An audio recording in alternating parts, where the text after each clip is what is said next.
ये लोग कहते थे राम मंदिर के मुद्दे पर अगर फैसला हुआ खून की नदियां बहेंगी। मैं कहता था देखो भाई, कुछ एक मच्छर भी नहीं मरने वाला है, कुछ नहीं होगा। न्यायालय मेरिट के आधार पर फैसला करे, फैसले को लागू हम करेंगे। और किसी के माई के लाल पे हिम्मत है उत्तर प्रदेश में उपद्रव करके दिखा दे। पहले कश्मीर में पत्थरबाज पत्थर फेंक करके पाकिस्तान का पैसा लेकर के भारत की संपत्ति को नुकसान पहुंचा करके उन्हें क्षतिग्रस्त करते थे, और कांग्रेस और केजरीवाल जैसे लोग उन पत्थरबाजों का समर्थन करते थे। लेकिन धारा 370 समाप्त हुई, पत्थरबाज हुए गायब, और पाकिस्तान परस्त आतंकवादी जो पहले भारत के अंदर आकर के जगह जगह विस्फोट करते थे, उन सबको यमलोकपुरी की यात्रा पर भेजना शुरू कर दिया हमारे सुरक्षा बलों के जवानों ने। उनके लिए कहा गया कि भाई भारत की धरती तुम्हारे लिए नहीं है, तुम्हारे लिए तो अब बोली नहीं, हमारे सुरक्षा बलों के जवानों की गोली है, और ये गोली खाओ, अपनी यात्रा पर जाओ। कांग्रेस और केजरीवाल इन उपद्रवियों को क्या खिलाते थे? बिरयानी। और हम क्या खिला रहे हैं? गोली। भाइयों बहनों, यही अंतर है। भारत माता के प्रति अगर इनके मन में सम्मान होता, आतंकवादियों के सामने, नक्सलवादियों के सामने घुटने नहीं टेकते। याद करिए, मुंबई पे आतंकी विस्फोट, आतंकी हमला हुआ था, और तब कांग्रेस नेतृत्व की सरकार थी, और तब केजरीवाल भी कोई एक एनजीओ चला करके यहां पर जनता को बेवकूफ बनाने का कार्य तब भी करता था।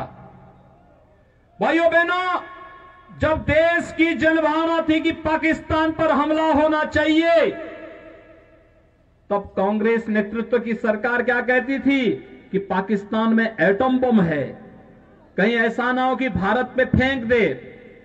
लेकिन इस बार आपने देखा होगा, फरवरी माह में जब पुलवामा में हमला होता है, तो मोदी जी ने अगले दिन ही कहा, उन्होंने कहा था, भाइयों बहनों, यही फरवरी का महीना था, और तब 1 वर्ष पहले प्रधानमंत्री मोदी जी ने कहा था कि ये देश की सेना तय करेगी, मूर्ति भी तय करेगी, स्थान भी तय करेगी, और पाकिस्तान ने जो किया है उसको उसकी सजा अवश्य दी जाएगी, और पाकिस्तान के अंदर एयर स्ट्राइक होता है। इमरान खान दुनिया के अंदर आपने देखा होगा, जान की भीख मांगते हुए घूमता हुआ फिर रहा था, और उस समय इमरान खान ने कह रहा था कि भारत हमला कर देगा। तस्वीर बदल गई। पहले भारत के अंदर की सरकार कहती थी कि पाकिस्तान एटम बम फेंक देगा, आज पाकिस्तान भयभीत होकर के कहता है कि भारत के अंदर मोदी जी के नेतृत्व की सरकार कहीं पाकिस्तान पे हमला करके पाकिस्तान का अस्तित्व ही समाप्त न कर दे। आपने देखा होगा, कश्मीर में धारा 370 समाप्त हुई, 3 तलाक की कुप्रथा सदैव के लिए समाप्त हो गई। महिला सशक्तिकरण का नारा आज केवल नारा नहीं, ये हकीकत बन चुका है, और महिला सशक्तिकरण के माध्यम से 3 तलाक की कुप्रथा को सदैव समाप्त करने के लिए प्रधानमंत्री मोदी जी का, गृह मंत्री अमित शाह जी का अभिनंदन होना चाहिए। और इस अभिनंदन के लिए आज मैं आपके पास आया हूं कि भाइयों बहनों, यही राष्ट्रीय आकांक्षाएं हैं कि देश में आतंकवाद की प्रतीक, अलगाववाद की प्रतीक, भेदभाव के प्रतीक, इस प्रकार के जितने भी कानून हैं जो भारत में अलगाववाद को पैदा करते हो, विभेद को पैदा करते हो, इन सबको समाप्त करने के लिए जो कदम उठाए जा रहे हैं, उन कदमों की अगली श्रृंखला में ये नागरिकता कानून भी है। हम सब जानते हैं, ये तो पाकिस्तान, अफगानिस्तान और बांग्लादेश के हिंदू, सिख, बौद्ध, जैन, पारसी, ईसाई जो वहां पे पीड़ित हैं, प्रताड़ित हैं, उनको नागरिकता देने का कानून है। ये नागरिकता लेने का कानून नहीं। लेकिन इस सब के बावजूद आप देख रहे होंगे, धरना देकर के कैसे भ्रम की स्थिति पैदा करने का प्रयास हो रहा है। ये जानबूझ करके शरारतन देश के माहौल को खराब करने की साजिश का हिस्सा है। जो लोग एक भारत श्रेष्ठ भारत की मोदी जी के इस अभियान का विरोध कर रहे हैं, वही लोग जगह जगह धरना प्रदर्शन करके भारत के खिलाफ वातावरण बनाने का कार्य कर रहे हैं। देश के अंदर अनावश्यक रूप से जनता को गुमराह करने का कार्य कर रहे हैं और वही लोग हैं जिनके समर्थन में आज पाकिस्तान के मंत्री और पाकिस्तान की सरकार बयान जारी करके अपील कर रही है कि दिल्ली के अंदर मोदी के नेतृत्व में सरकार नहीं आनी चाहिए। उन्हें भय है कि मोदी जी के नेतृत्व की सरकार भारत को दुनिया की महाशक्ति बनाएगी और भारत को दुनिया की महाशक्ति बनने का मतलब पाकिस्तान का इतिहास से नाम समाप्त होना। ये वही लोग हैं, याद करिए, कांग्रेस नेतृत्व का कांग्रेस का एक नेता, कांग्रेस पार्टी के एक नेता के द्वारा सुप्रीम कोर्ट में यह कहा जाना कि अयोध्या में राम जन्मभूमि का फैसला नहीं होना चाहिए। कांग्रेस के एक नेता ने कहा था ना। और भाइयों बहनों, 500 वर्षों के बाद आप में से जितने भी लोग 35-40 वर्ष के होंगे, वह हर व्यक्ति अयोध्या में राम जन्मभूमि आंदोलन के साथ प्रत्यक्ष और अप्रत्यक्ष रूप से जुड़ा रहा है। जिनकी उम्र कम है, उनके परिवार का कोई ना कोई सदस्य किसी न किसी रूप में इस अभियान के साथ जुड़ा रहा है।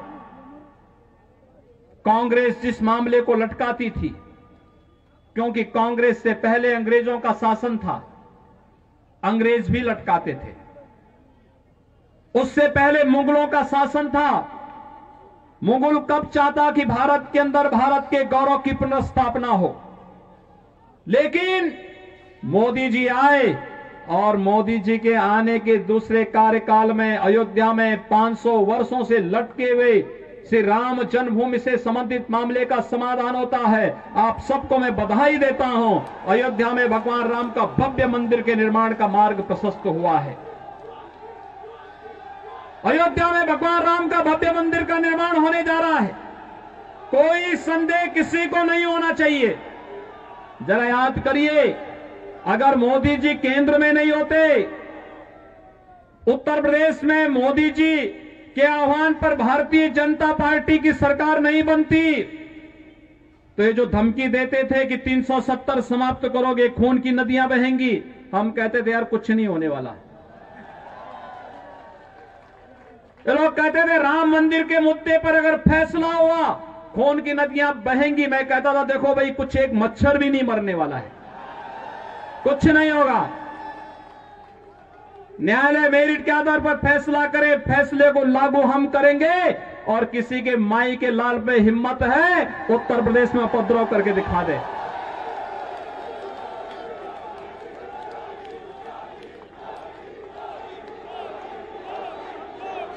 भाइयों बहनों, उत्तर प्रदेश, यहां दिल्ली के बहुत सारे लोग जाते होंगे हरिद्वार में कांवड़ यात्रा में।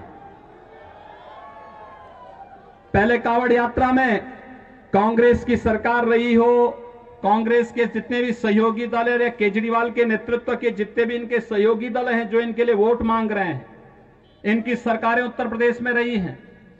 इन्होंने कांवड़ यात्रा उत्तर प्रदेश के अंदर बंद कर दी थी, नहीं चलने देते थे, प्रतिबंध लगा दिया। डीजे नहीं बजेगा, शंख नहीं बजेगा, घंट नहीं बजेगा, घड़ियाल नहीं बजेगा, पंडाल नहीं लगेंगे। तो जब मेरे पास ये प्रस्ताव आया कि पहले ये होता था, मैंने कहा भाई ये भगवान शिव की भक्तों की यात्रा है, ये शव यात्रा नहीं है। इसमें सब बजेंगे, इसमें डीजे भी बजेगा, शंख भी बजेगा, घड़ियाल भी बजेगा, नगाड़े भी बजेंगे और इनके स्वागत की तैयारी जगह जगह करो और हेलीकॉप्टर से पुष्प वर्षा भी करते जाओ,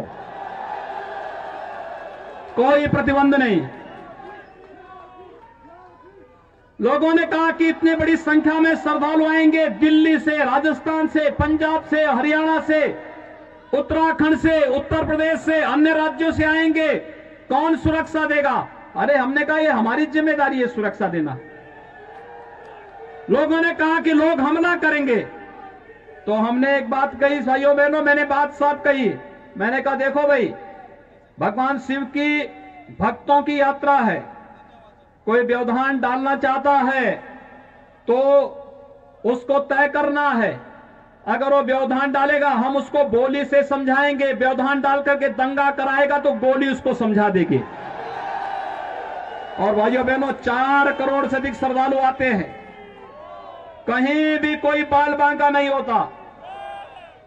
बहुत शांतिपूर्ण ढंग से भजन गाते हुए लोग जाते हैं, शिवालयों में जलाभिषेक करते हैं, भारत की आस्था के प्रति अपनी श्रद्धा व्यक्त करते हुए एक भारत श्रेष्ठ भारत के निर्माण के लिए अपने आप को संकल्पित करते हैं। यही तो भारत के अंदर कावड़ यात्रा का महत्व है।